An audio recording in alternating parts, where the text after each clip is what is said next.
Hello students, कैसे हैं आप। पिछले दिनों आपने पेपर में पढ़ा होगा कि राजेंद्र नगर में एक बहुत ही दुखद घटना हुई कि कुछ सिविल सर्विसेज के एस्पिरेंट्स थे और उनकी बेसमेंट में पानी भर जाने से डेथ हो गई थी। तो मुझे लगा कि मुझे भी अपने इस पे कुछ विचार व्यक्त करने चाहिए और सरकार के लिए कुछ सजेशंस देने चाहिए। हो सकता है उससे कुछ फायदा हो जाए। थोड़ा सा लेट हो गया, I am sorry for that. सबसे पहले तो मैं कहूँ कि मैंने बहुत डेटा बेस्ड में वीडियो नहीं बना रहा हूँ। एक लेमैन भी अगर इस वीडियो को देखेगा तो वो भी ज़्यादातर पॉइंट से मुझे लगता है कि एग्री करेगा कि हाँ, ऐसा ठीक है। मतलब जो मैं कह रहा हूँ उसमें काफ़ी हद तक सच्चाई है। सबसे पहला पॉइंट तो मैं ये कहता हूँ कि जैसे कई बार मैंने लोगों से भी सुना है और न्यूज़पेपर्स में भी पढ़ा है और इंटरव्यूज में भी लोगों को देखा है। वो कोचिंग इंस्टीट्यूट्स वालों को बहुत ही गलत नजरिए से देखते हैं और उनके बारे में कहते भी बहुत बुरा है कि अरे यार, इन्होंने तो धंधा बना रखा है और बिजनेस कर रहे हैं। इससे मैं पूरी तरीके से इत्तेफाक नहीं रखता हूँ, क्योंकि हाँ, ये बात सही है कि वो बिजनेस कर रहे हैं, नो डाउट। लेकिन आप ये देखो कि बिजनेस के जो भी नॉर्म्स होते हैं उनको पूरा करते हैं। वो जीएसटी नंबर लेते हैं और जीएसटी पे करते हैं, और भी जितने गवर्नमेंट के टैक्सेस होते हैं वो प्रॉपर देते हैं उनको। तो हाँ, बिल्कुल सही बात है कि वो बिजनेस है। और जस्ट लाइक जैसे और बिजनेस होते हैं, आपके दारू की दुकान है और या मिठाई की दुकान है या मल्टीप्लेक्स है, उसी टाइप से आप ये मान लीजिए कि भाई ये भी बिजनेस है। अच्छा, बाकी बिजनेस के बारे में तो हम कभी कुछ ऐसा नहीं कहते कि यार वो जो है मिठाई की दुकान वाला बिजनेस कर रहा है। तो फिर केवल कोचिंग वालों को टारगेट बनाना मुझे लगता है कि पूरा उचित नहीं है। और हकीकत बात अगर पूछते हैं, क्योंकि मैं खुद टीचिंग फील्ड में रहा हूँ, मतलब बिजनेस में भी आज की डेट में भी कई सारे टीचर्स के कुछ एथिक्स हैं। जैसे आप एक चीज देखो कि कॉरपोरेट हाउसेस की तो बात नहीं कर रहा हूँ, जहाँ पे इंडिविजुअल जैसे टीचर्स पढ़ाते हैं, उनके पास अगर कोई बच्चा, सपोज करिए, मान लीजिए कोई अपनी फाइनेंशियल प्रॉब्लम लेके आ जाए, कहे कि मेरे फाइनेंशियल कंडीशन सही नहीं है या मेरे घर में कोई ट्रेजेडी हो गई है जिसकी वजह से मैं फीस पे नहीं कर सकता, तो मैं आज की डेट में भी मानता हूँ कि मोर देन 80% जो टीचर्स होंगे वो या तो उसकी पूरी फीस माफ कर देते हैं, और या काफी हद तक जितना पॉसिबल होता है उतना वो डिस्काउंट देते हैं। जबकि किसी भी और प्रोफेशन में ऐसा नहीं होता, किसी और बिजनेस में ऐसा नहीं होता। आप एक बात बताइए कि अगर आप मान लीजिए मिठाई की दुकान में चले गए और आप उसको ये कहें कि मेरी फाइनेंशियल कंडीशन सही नहीं है, आप मेरे को मिठाई के 2 पैकेट दीजिए, क्या वो आपको देगा? या आप मल्टीप्लेक्स में चले गए और आपने कहा कि मेरे पास पैसे नहीं है, आप मेरे को 2 पिक्चर के टिकट दीजिए, क्या वो आपको देगा? बिल्कुल नहीं देगा। जबकि टीचर्स ऐसा करते हैं। तो केवल उनको इस टाइप से टारगेट करना मुझे बहुत ज्यादा उचित नहीं लगता है, और मेरे ख्याल से आप भी इस चीज से एग्री करेंगे। अच्छा, दूसरा ये है कि जैसे अभी जो भी इंसिडेंट हुआ है, दुखद इंसिडेंट, उसमें ठीक है, कोचिंग वाले बहुत हद तक रिस्पॉन्सिबल हैं, क्योंकि वो एक बहुत ज़्यादा फीस लेते हैं और टीचर के कुछ एथिक्स होते हैं। तो अगर आप इतनी फीस ले रहे हो तो आपको ये इंश्योर करना चाहिए कि बच्चे आपके जो भी कोचिंग इंस्टीट्यूट्स में आ रहे हैं वो पूरी तरीके से सुरक्षित रहें। तो बिल्कुल सही बात है कि वो रिस्पॉन्सिबल हैं। लेकिन साथ में आप ये देखिए कि जो भी जैसे एमसीडी के, मतलब उस एरिया के एमसीडी के जो इम्प्लॉई हैं, वो भी इक्वली कल्प्रेट है। या फिर जो हमारे जनप्रतिनिधि होते हैं, एमएलए हो गए उस एरिया के, या एमपी हो गए, या पार्षद हो गए, आप ये देखिए कि उनको हम संसद में या विधानसभा में भेजते हैं और उनको एक अच्छी खासी, मतलब जो है, पावर्स देते हैं, फैसिलिटी देते हैं। किस बात के लिए देते हैं? ताकि उनके एरिया में अगर कोई प्रॉब्लम है तो कम से कम वो उसको दूर करें और उस पर नजर रखें। तो किसी, लेकिन आपने देखा होगा अभी तक किसी एमसीडी एम्प्लॉय पे और या किसी जनप्रतिनिधि पे कोई एफआईआर दर्ज नहीं हुई है। जनप्रतिनिधि पे तो खैर आप भूल ही जाइए कि कभी उन पे एफआईआर दर्ज होगी भी। अभी हाँ, आज के न्यूज़पेपर में मैं देख रहा था कि एमसीडी, वहाँ के जो जिलाधिकारी हैं, उन्होंने कुछ एमसीडी जो एम्प्लॉई हैं उन पर कार्रवाई थोड़ा की है, लेकिन एफआईआर किसी पे भी दर्ज नहीं हुई। जबकि मेरे हिसाब से वो पूरे रिस्पॉन्सिबल, वो भी इक्वली रिस्पॉन्सिबल। तो ये भी मुझे जस्टिफाइड नहीं लगता। और एक चीज आप ये देखो कि आपने ये पढ़ा होगा कि मतलब ये तो बड़ा आपको हास्यास्पद लगेगा, जो थार ओनर जो वहां से निकला था, जिससे फिर पानी नीचे चला गया था, उसके खिलाफ एकदम आपने एफआईआर दर्ज कर दी। मतलब बड़ी अजीब सी बात मेरे को लगी कि उसका इसमें क्या दोष है। आप एक बात बताइए, वो अपने किसी पर्सनल काम से निकला और रास्ते में पानी भरा था, और एक नॉर्मल ह्यूमन टेंडेंसी होती है कि अगर कहीं सामने पानी भरा हो तो हम थोड़ी सी अपनी स्पीड तेज कर लेते हैं, क्योंकि अगर स्पीड कम रहेगी तो काफी हद तक चांसेस होते हैं कि हमारी कार क्या होगी कि उसमें फंस जाएगी। तो उसने थोड़ी सी स्पीड तेज कर ली होगी। अच्छा, आपको वीडियो में साफ साफ दिख रहा होगा कि स्पीड बहुत ज्यादा तेज भी नहीं थी, और उसके खिलाफ एफआईआर दर्ज कर दी। मतलब वो बेचारा परेशान हो रहा होगा, आप ये सोचिए, ये कहाँ तक लॉजिकल है। भाई अगर आपको ये लग रहा है कि वहां से व्हीकल पास होने से नीचे बेसमेंट में पानी भर सकता है, तो आप ट्रैफिक को रोक दीजिए। आप ये बताओ कि जब कई बार जो है वीआईपी जब मूवमेंट होता है, तब तो आप 2-2 3-3 घंटे के लिए ट्रैफिक रोक देते हो। तो वहां पे अगर आपको ऐसी कोई आशंका हो रही थी, तो आपने क्यों नहीं ट्रैफिक को रोका। तो मेरे हिसाब से उनके खिलाफ जो एफआईआर दर्ज की है वो बिल्कुल भी लॉजिकल नहीं है। अच्छा, इसमें भी आपने देखा होगा कि आप वाले या बीजेपी वाले पॉलिटिक्स करने में लग गए, मतलब स्टार्ट हो गए। अरे यार, पॉलिटिक्स तुम दूसरी जगह पे कर लेना कम से कम।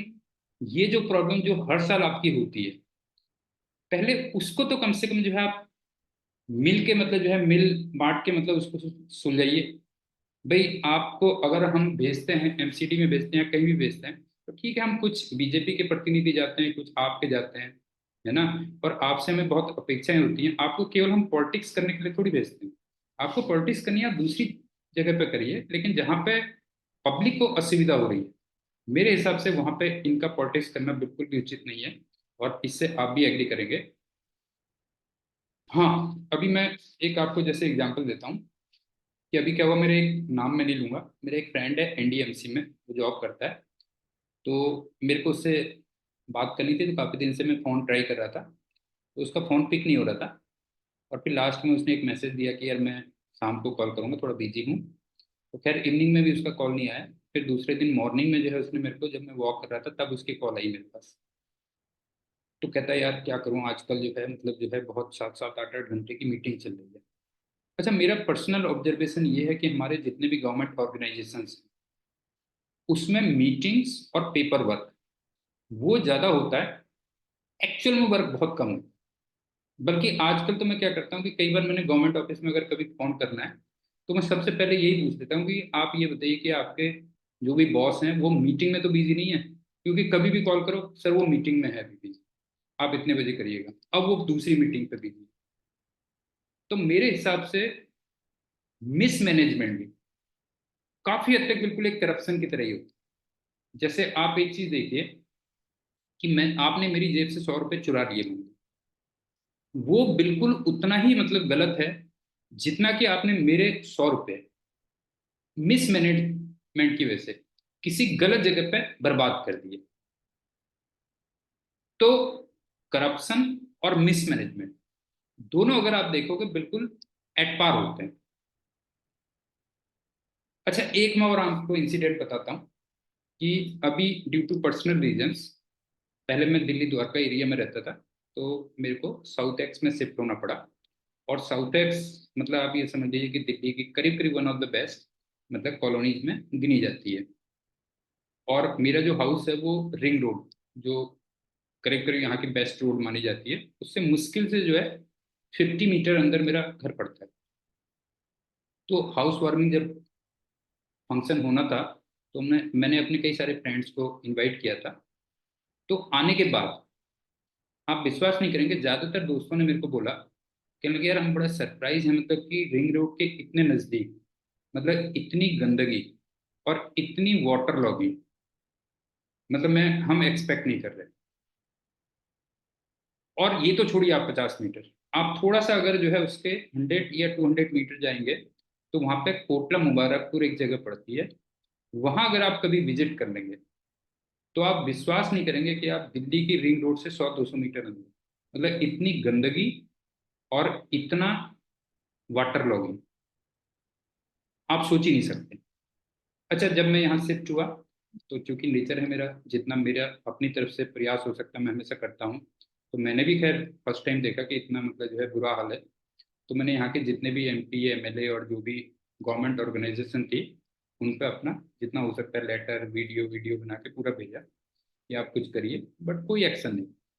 और अगले साल भी आप देखिएगा कुछ होगा भी नहीं, उसमें एक्शन भी नहीं।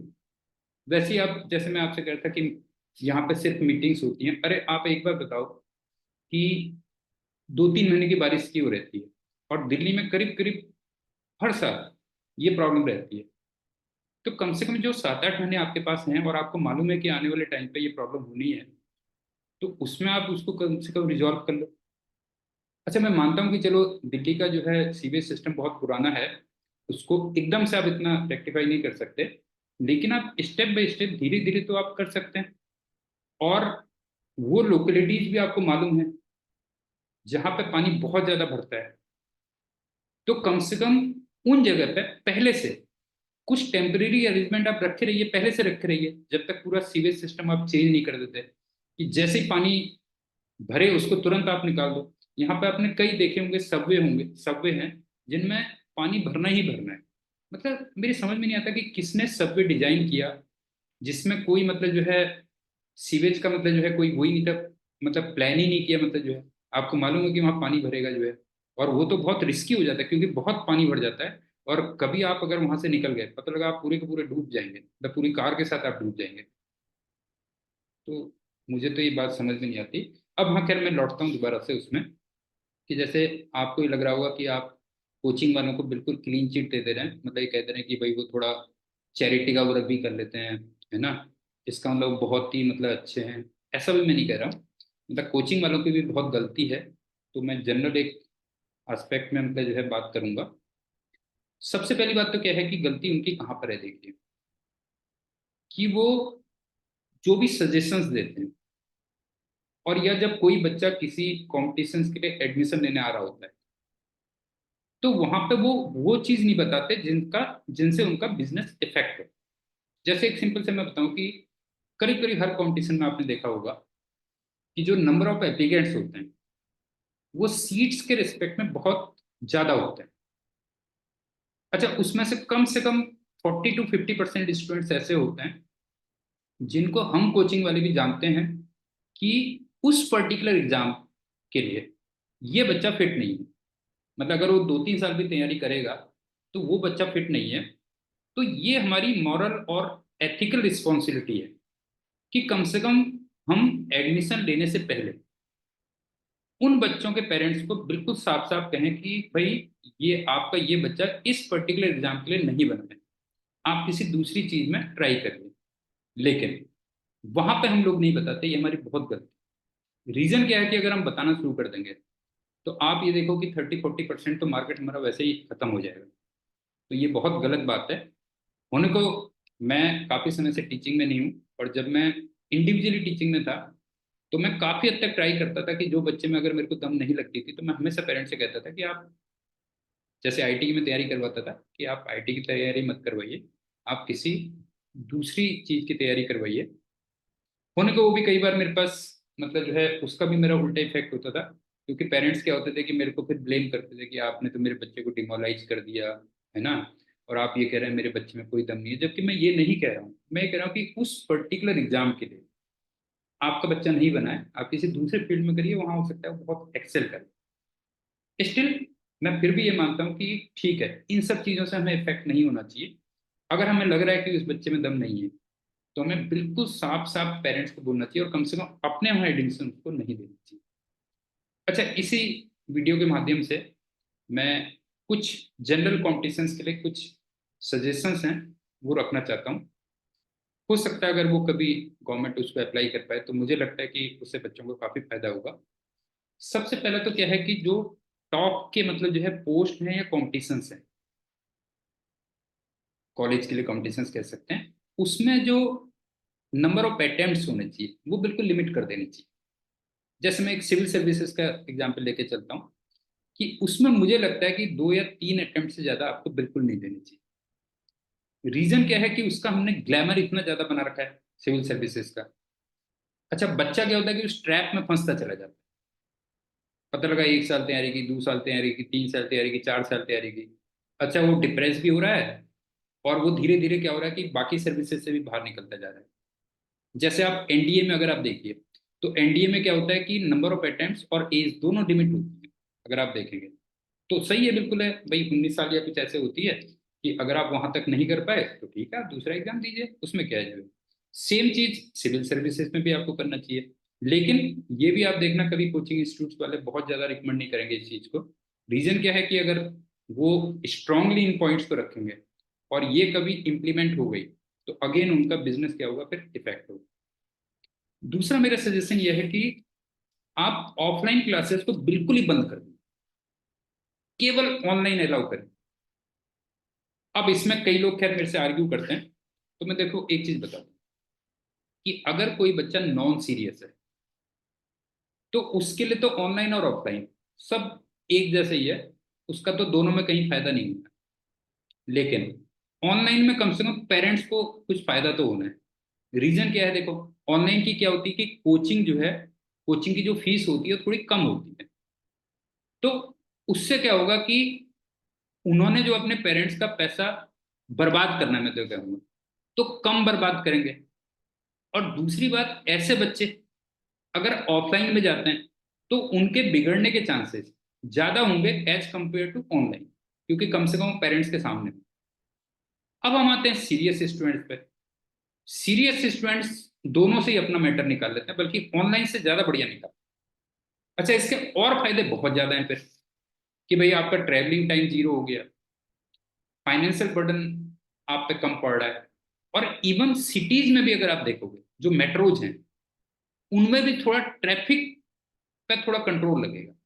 क्योंकि कई बार आपने कोचिंग इंस्टीट्यूट्स पे देखा होगा कि जब क्लासेस स्टार्ट होनी होती हैं या जिस समय क्लासेस खत्म हो रही होती हैं, तो रास्ते में आपने देखा होगा पेरेंट्स जो है, पेरेंट्स पूरा मतलब जो है उनको लेने के लिए आया होता है, पूरा ट्रैफिक जैम हो जाता है। तो ये काफी हद तक उस प्रॉब्लम की, बहुत ज्यादा नहीं तो 1-2% कम से कम इस प्रॉब्लम को भी सॉल्व करेगा।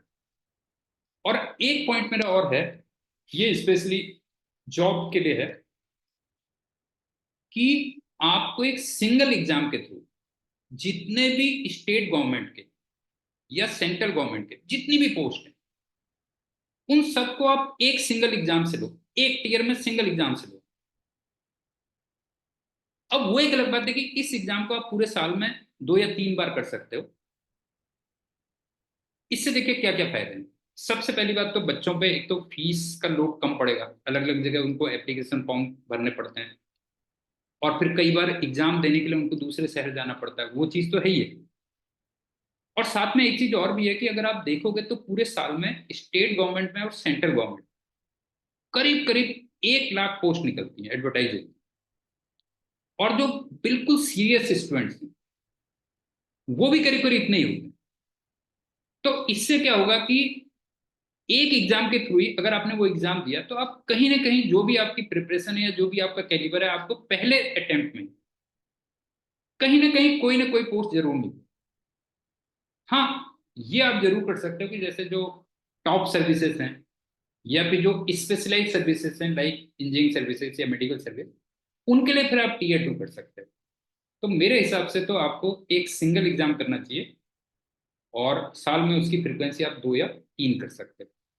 और एक लास्ट सजेशन मैं देना चाहता हूँ कि हमारे वहाँ ज़्यादातर ऑर्गेनाइजेशंस में जो रिक्रूटमेंट प्रोसेस है वो बहुत ज़्यादा टाइम लेता है, जबकि आज के ऑनलाइन जमाने में मुझे नहीं लगता कि आप 3 महीने में, केवल 3 महीने में आप पूरा रिक्रूटमेंट प्रोसेस कंप्लीट कर सकते हो।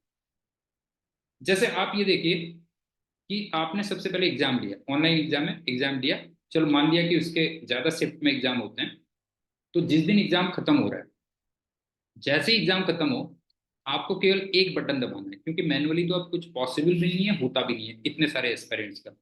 आपने एक बटन दबाया, आपके पास तुरंत एक तो रॉ स्कोर आ, और जो भी आपके आंसर कीज थी वो आपके मेल आईडी पे आ जाए।